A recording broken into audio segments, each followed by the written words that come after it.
예, 다음은 대법원 절차와 판결이 공정했나에 대한 부분을 진행을 하려고 하는데요. 이 부분은 권오영 변호사님이 하시기로 했었어요. 그런데 오늘 재판이 있으시답니다. 2022년 6일 지선에서 강북구청장 그 선거 재판이 있어가지고 못 오셨고, 근데 저희 그 리허설 할 때 다 오셨거든요. 그래서 오신 내용을 제가 간단하게 설명드리고, 제가 설명드리는 부분에 부족한 부분은 다음에 이제 박지원 변호사님께서 좀 하도록 하겠습니다.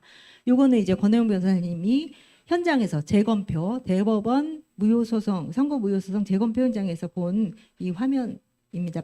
박스마다 다 빳빳한 투표지들이 있었고요.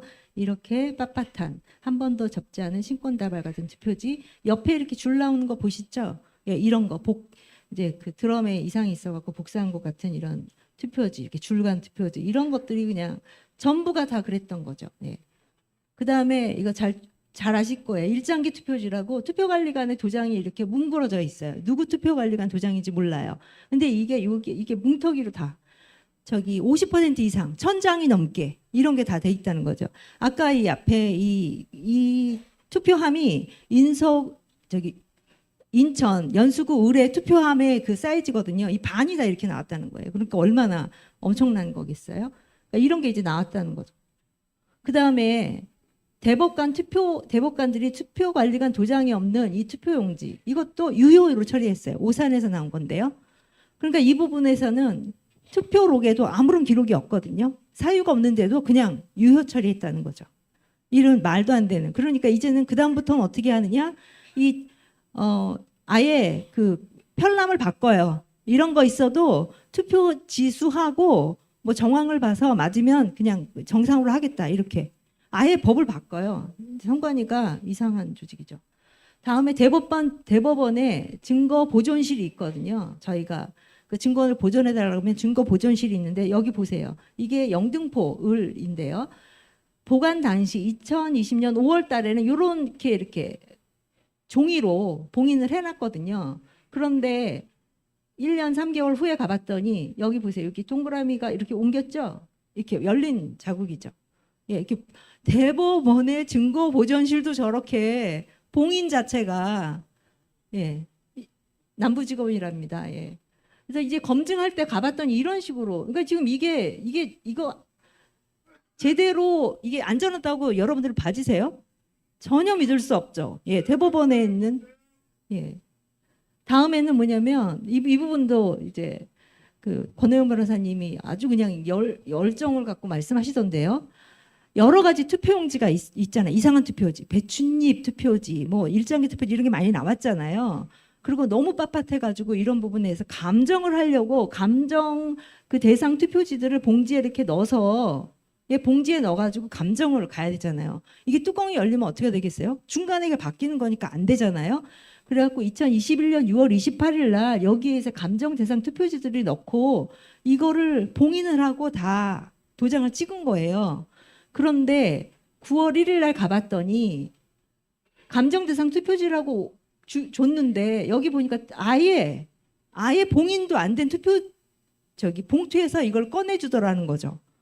말이 안 되죠. 그래서 이거에서 준비 서면으로 여기 보면은 여기 박준 변호사님도 있고 권혜영 변호사님도 있고 우리 윤영 변호사님도 있고 한데, 감정 대상물 보관된 투표지들 봉인과 관련해서 아니 대법원에 질의를 한 거예요. 21년 6월 28일 당시에는 이상한 투표지 인정이 돼서 보존된 투표지들을 이제 봉인을 했는데 9월 1일 날 봤더니, 예, 뭐 2개월 남짓이죠. 원고 대리인들에게 열람 복사를 위해서 제시했는데 봤더니 봉인이 해제됐다. 어떤 이유로 이렇게 된 거냐? 이렇게 아예 준비 서면에서 질의를 한 거죠. 그래도 뭐 쌩간다고 그래야 되나? 뭐 이렇게 나오죠. 지금 여기서 보면 이게 배춧잎 투표지, 요 당시에는 9월 1일 날에는 보여주지도 않고 뭐 봉인해서 못 보여준다. 아니 6월 28일 날에는 사진을 찍으려고 했는데도 찍지 못하게 하고 우리가 다 찍고 나서 보여주겠다. 그래갖고 수천 장을 찍었대요. 근데 나중에 준 거는 300여 장밖에 안 되는데 그것도 투표지는 30장 정도밖에, 흐릿하게 나온 것. 이런 식으로 이제 거짓말을 하는 그런 대법관이었다. 여기도 보면은 이게 이제 배춧잎 투표지죠. 이렇게 투표용지 밑에 비례대표 뭐 이런 거가 이렇게 이런 투표지가 주면 여기다 투표할 사람이 누가 있겠어요. 관리관도 있고 한데 이런 거 이상하잖아요. 개표장에서 나올 수가 없고 그래서 증거 보존을 신청하고 감정 대상을 했는데 이 봉투인데 이 봉투 보면은 전혀 봉인이 안 됐죠. 예, 이런 게 나왔다는 거죠. 그러니까 너무나 절차나 이런 부분에서도 너무나 예, 의심이 가는 거죠. 말도 안 되는. 예. 그래서 이제 여러 변호사님들이 제일 화가 나는 게 재검표 첫 번에는 얘네들도 이제 5번, 6번에 이렇게 재검표를 했거든요. 선거구마다 처음에는 아주 말도 안 되는 게 나오고 그 다음에는 조금 보완하고 그 다음에 조금 보완하고 이런 식으로 이제 발전하는 거죠. 아까 그 덴노리풀도 처음에는 노란 그러한 그 본드 자국이 나왔다가 막 뭐라 그러니까 전혀 노란 거 아니고 하얀 거 쓰고 예 접지 않은 게 나왔다 그러니까 그 다음에 좀 반 좀 접고 뭐 너무 빳빳하다 그러니까 좀 이렇게 둥글게 나오고 막 이런 식으로 아주 증거를 이제 발전하고 있는 거죠.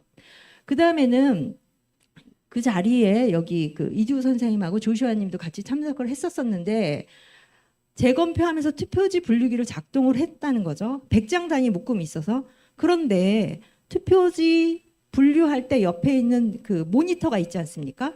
그 모니터가 있을 때 그 모니터에 못 보게 너무 막더라는 거예요. 그때는 왜 그러나 이렇게 봤는데 나중에 봤더니 모니터에 보면 100장 이렇게 나와야 되는데 90장은 정상이고 오류 5장 이렇게 나오더라는 거예요. 100장이 나와야 되는데 그래서 나중에 5장을 봤더니 5장이 바로 이렇게 붙어있는 투표지. 그러니까 붙어 있어서 두 개를 하나로 카운트하니까 100장이 아니라 95장 이런 게 수두룩 나왔다. 재검표장에서도 이렇게 붙어 있는 투표지가 나와서 분류기도 제대로 작동이 안 됐다. 예. 그다음에 이제 마지막 부분이 처음에는 감정 대상을 할 때도 동의를 하니까 몇 개만 하자 뭐 이렇게 해서 했다는 거죠. 근데 실제적으로 수천 장 아니면 수만 장 이상 했다는 거예요. 그런데 이건 다 그냥 유효 처리하고 나중에는 이상했던 몇 개 몇백 장만 무효다 해라고 해서 이것이 당락에 영향을 안 미친다. 그래갖고 그냥 선거 무효 소송을 무효로 그렇게 처리했다는 거죠. 그래서 이러한 부분이 이제 말도 안 된다. 예, 이런 말씀을 하셨고 요 이후에 해당하는 부분 더 자세한 부분은 박지원 변호사님께서 대법원 판결 내용에 대해서 더 자세히 말씀해 주시도록 하겠습니다. 네, 박지원입니다. 그 증거 보존을 할 때 사진을 아예 못 찍게 했습니다. 제가 영등포울 사진은 거의 보여드리지 않는 이유가 제가 각서를 썼거든요. 조재현이 대법관이라 부르시도 싫은데 조재현 대법관이 사진 촬영 전혀 안 된다라고 얘기를 해서 그 사진 촬영만 하려고도 1시간 동안 싸웠습니다. 그러면서 박주현 너는 찍어도 되는데 오픈하면 안 된다라고 각서를 강요를 해가지고 그토록 얘기했습니다. 그리고 연술에서도 사진을 처음에 못 찍게 했다가 결국에 찍게 했는데 대법원에서 주로 찍었거든요. 대법원에서 주로 찍었는데 그 많은 촬영 사진 찍은 것들 다 없애버렸습니다. 저희들은 처음에 연술이 나왔을 때 그 어떤 투표지들이 나올지 전혀 모르는 상황이었고 지금 생각해보면 전부 다 바꿔진 투표지들인데 이 정도까지는 상상을 못하고 저 들어왔었거든요. 그런 것도 좀 말씀을 드려야 될 거고요.